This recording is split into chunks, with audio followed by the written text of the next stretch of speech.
हम लोग चाहेंगे कि हेमंत सरकार का जो सरकार बना वो तीनों पर ध्यान दे, बच्चे पर भी, युवा पर भी और बुजुर्ग पर भी। कार्यकाल मिला जुला था, मिला जुला सरकार में मिला जुला ही काम होता है। जो लोग झारखंडी नहीं है, जिसको 32 खतियान से डराया जा रहा है, वह छोटा मोटा पॉकेट नहीं है। 28 के बाद तो बाकी सभी लोग वही हैं।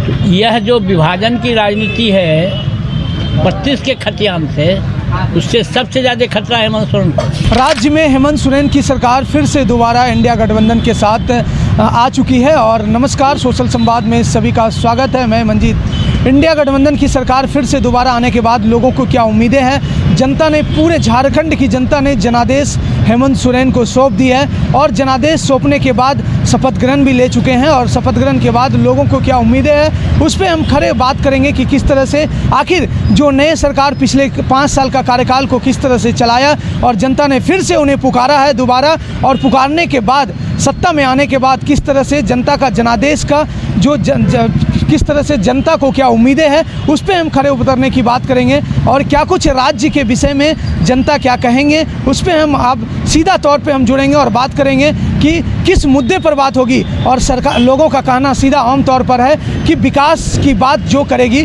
उन्हें वह सत्ता में राज करेगी। आइए सीधे तौर पर हम बात करते हैं। उम्मीद तो मुझे जो है, मुझसे ज़्यादा युवा को भी है, बच्चा को भी है और बुजुर्ग को भी है।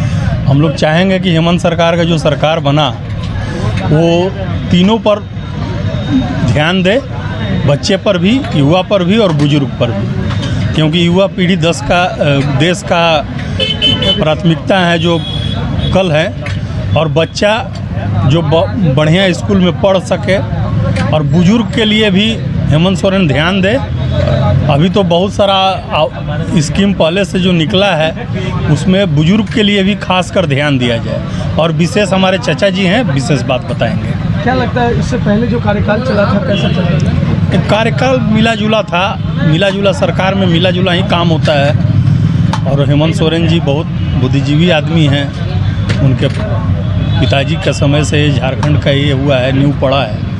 तो आशा है कि इस बार अच्छे काम करेंगे, खासकर बाहरी भीतरी न करके, कम से कम जो यहाँ है, और जब से वो 32 और 64 का खतियान न दिखा के, कम से कम ये देखे कि जब से झारखंड अलग हुआ तब से वो दोनों को प्राथमिकता दे। ये आशा है उनसे। और विशेष हमारे चाचा जी हैं।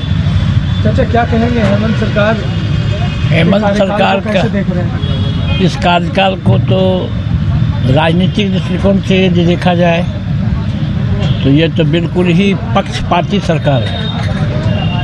वो तो 28 सीट पर कंसंट्रेट की तो 36 सीट ले आई। लेकिन जो लोग झारखंडी नहीं है, जिसको 32 खतियान से डराया जा रहा है, वह छोटा मोटा पॉकेट नहीं है। 28 के बाद तो बाकी सभी लोग वही हैं। तो यह जो विभाजन की राजनीति है 32 के खतियान से, उससे सबसे ज़्यादा खतरा है हेमंत सोरेन को।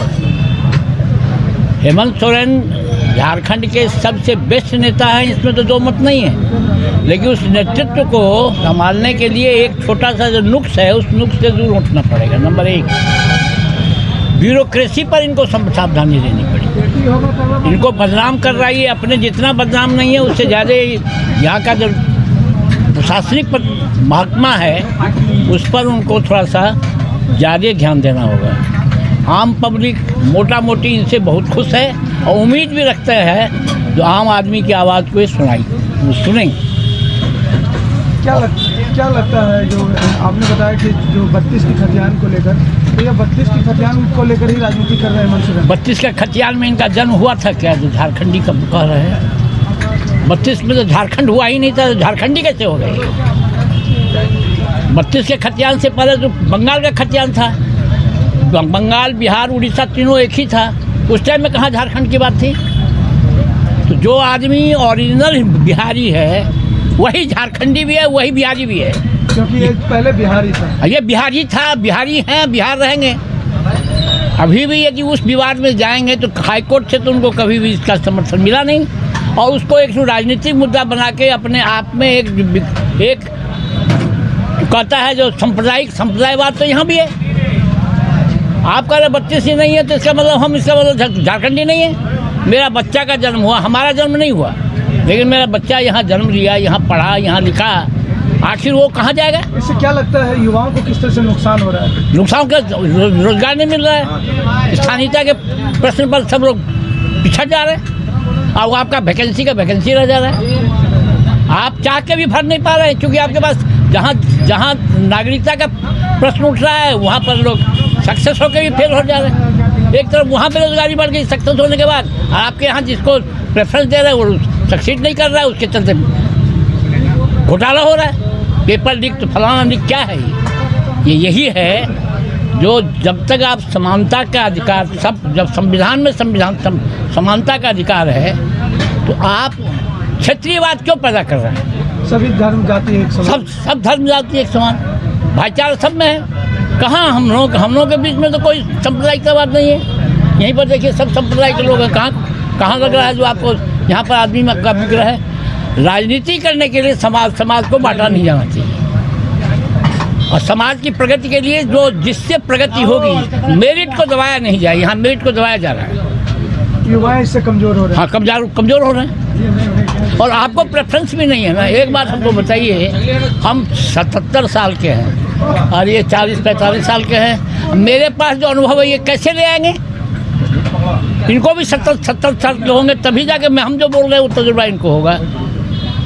तो हमारा कहना है बिहार, उनके पिताजी ये झारखंड आया क्यों? महाजनी के कारोबार को हटाने के लिए यहाँ 25% तक ब्याज लगता था आदिवासी को। बात सही है, शोषण वहाँ हुआ। शोषण कर रहे हैं किसको आप? जो कह रहे हैं 32 का खतियार वाला नहीं, उसका शोषण हो रहा है।